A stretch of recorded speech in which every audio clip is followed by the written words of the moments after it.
প্রতিবারই ভোট দেই। আমি এবার ৪ বার ভোট দিলাম। তো অনেক বেশি প্রতিবারই ভালো লাগে। এবারও ব্যতিক্রম না, অনেক বেশি ভালো লাগছে। বাট গরমটা অনেক বেশি। গরমটা একটু কম থাকলে আরেকটু এনজয় করতাম। বাট সবকিছু মিলে এক্সাইটিং ফিল হচ্ছে। আর যেই জিনিসটা মনে হয়েছে এইবার সিকিউরিটির একটু অভাব ছিল আগেরবারের তুলনায়।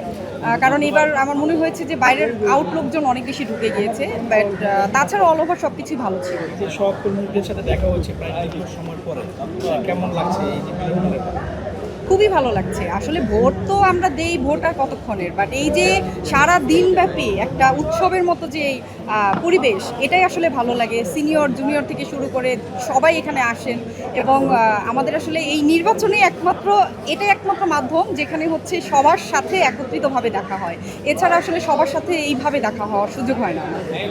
যারা নির্বাচিত হবেন তাদের কাছে আপনার প্রত্যাশাটা কেমন?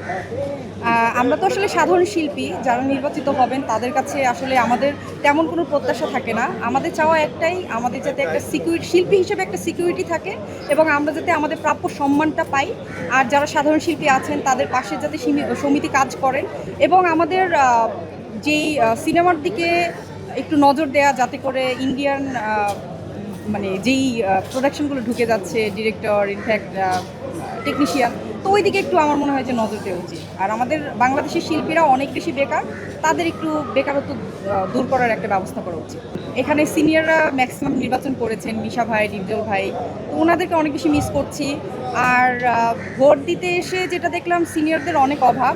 আসলে আমি জানি না কেন তারা আসেন নাই, তবে আমার মনে হয় যে আসা উচিত।